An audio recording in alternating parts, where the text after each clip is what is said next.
pessoal, tudo bem? A gente vai conversar hoje sobre um assunto extremamente importante e polêmico, que é a abertura do protocolo de morte encefálica. A gente tem que ter isso muito claro para poder esclarecer as dúvidas dos familiares dos nossos pacientes. Nós mesmos, profissionais da área de saúde, às vezes temos dúvidas a respeito desse tema e o nosso intuito aqui é redimir essas dúvidas. Então, é extremamente importante que a gente saiba primeiro o que é a morte encefálica.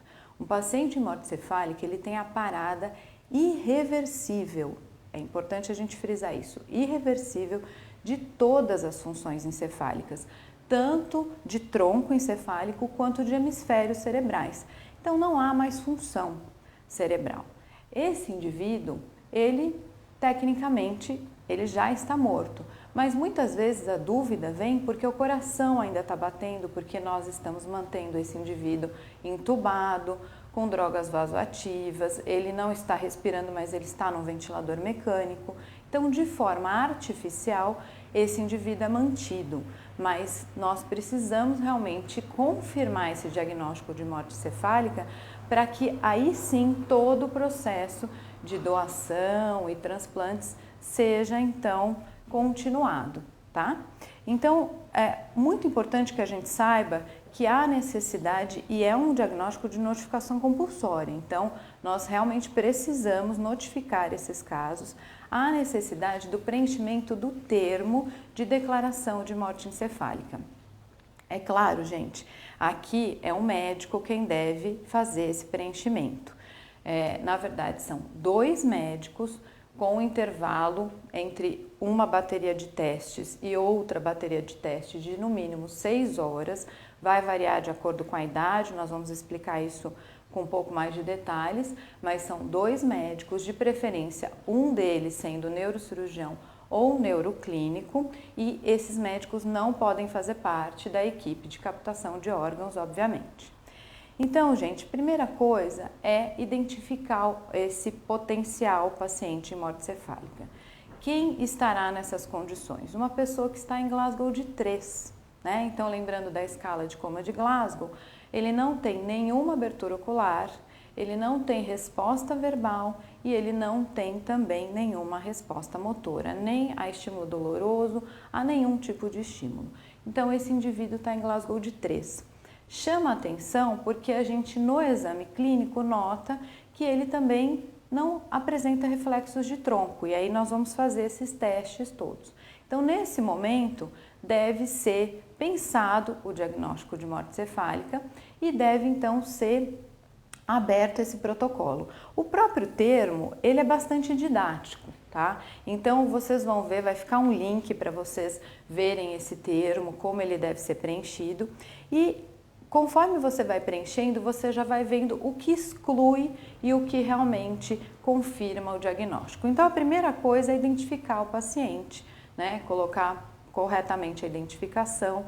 Há sempre aquela dúvida se o paciente desconhecido pode ou não ser doador. Doador de órgãos, não, porque quem vai consentir na doação são os familiares. Uma vez que você não tem os familiares desse paciente, ele não poderá doar órgãos. Mas ele precisa ter o diagnóstico de morte cefálica feito, até porque ao longo do processo a família pode ser encontrada e aí você precisa dar esse diagnóstico para os familiares. É importante que isso seja falado sem nenhuma dúvida, porque realmente é talvez o único diagnóstico irreversível, não vai mudar, né? E isso precisa ficar muito claro para os familiares. Então, gente, o primeiro item que deve ser preenchido no termo de declaração de morte cefálica é a causa do coma. Eu preciso ter certeza do que levou aquele paciente à situação que ele se encontra atualmente. Então, eu preciso saber se foi um AVC que ele apresentou, se foi uma HSA, uma hemorragia subaracnoídea secundária, por exemplo, a aneurisma cerebral que rompeu, se foi um trauma crânioencefálico, qual foi a causa que levou esse paciente àquele Glasgow de 3. Por que eu tenho que ter certeza da causa? Porque justamente eu preciso ter absoluta certeza que não houve uma intoxicação exógena, por exemplo, que o paciente não consumiu drogas que possam mimetizar, né, o quadro clínico de morte cefálica, alguma coisa que realmente reduz o metabolismo cerebral a um nível tão intenso que possa mimetizar um quadro desses. Obviamente, nessas situações, no momento em que você fizer o exame complementar, você vai saber que esse paciente não está em morte cefálica, mas ainda assim eu preciso ter certeza da causa do coma. Em seguida, ele já coloca algumas situações que devem ser excluídas. Então, a primeira coisa que ele pergunta é se há ou não hipotermia. Hipotermia é uma outra condição que também pode levar a um quadro neurológico muito semelhante à morte cefálica, por depressão do sistema nervoso central. Então, não pode haver hipotermia. Esse paciente tem que estar com uma temperatura maior ou igual a 35 graus Celsius. Outra coisa extremamente importante, gente, é que esse paciente não pode estar em uso de nenhuma droga depressora do sistema nervoso central. Nenhum tipo de sedação, analgesia, e a gente sabe que muitas vezes esse paciente pode estar sedado lá na sua UTI ou no seu ambiente de trabalho e eles recebem drogas em bomba de infusão contínua. Então é necessário que essas drogas sejam desligadas e que a gente espere o tempo de meia-vida dessas drogas. Alguns locais falam de 4 a 5 vezes, outros de 5 a 6 vezes o tempo de meia-vida das drogas. Nós vamos deixar um link com uma tabela com todas as drogas depressoras do sistema nervoso central, a sua meia-vida e o tempo que a gente tem que esperar para que realmente possa ser aberto o protocolo, né? Em geral, 12 horas é necessário para quase todas as drogas. A exceção principal é o tiopental e a gente sabe que muitas vezes esse paciente está em coma barbitúrico induzido por ter hipertensão intracraniana ou alguma patologia neurológica mais grave e aí esse sim a gente tem que esperar até 60 horas. Então principalmente se estiver em bomba de infusão contínua, se o paciente tiver recebido doses contínuas dessa medicação. Então é muito importante que isso seja feito e que a gente tenha certeza que esse paciente não está sob o uso de nenhuma droga que deprima o sistema nervoso central. Então essas duas condições são realmente impeditivas de se continuar o protocolo.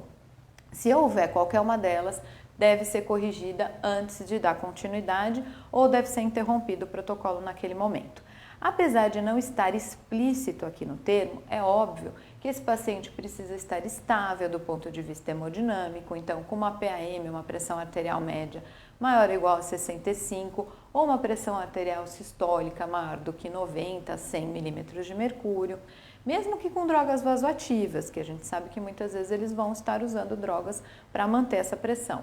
E ele também não pode ter distúrbios hidroeletrolíticos muito importantes. Isso não como causa, né? Então veja, eu não posso ter algum distúrbio hidroeletrolítico, como por exemplo, algumas alterações aí que a gente tem de sódio ou alterações glicêmicas que possam mimetizar a morte encefálica. Se essas alterações, principalmente do sódio, ocorrerem depois, e é esperado que isso ocorra, é diferente, mas isso não pode ser a causa daquele estado de coma que o paciente se encontra naquele momento. Então, essas são as condições principais para que a gente realize os testes. E aí sim vem a primeira bateria de testes. Então, um médico habilitado, pode ser um intensivista, pode ser um neurocirurgião, pode ser um clínico, pode ser um neuroclínico, mas o médico que tem experiência, ele vai fazer uma bateria de exames nesse paciente. E ele vai então assinar esses exames como primeiro teste, vai assinar e carimbar, colocar o horário que isso foi feito. Então, quais são, como é essa bateria de exames? Primeira coisa, ele coloca lá, coma aperceptivo e arreativo. É o Glasgow de 3 que nós comentamos. Então, esse paciente não pode ter resposta, nenhuma abertura ocular, nenhuma resposta motora e nenhuma resposta verbal.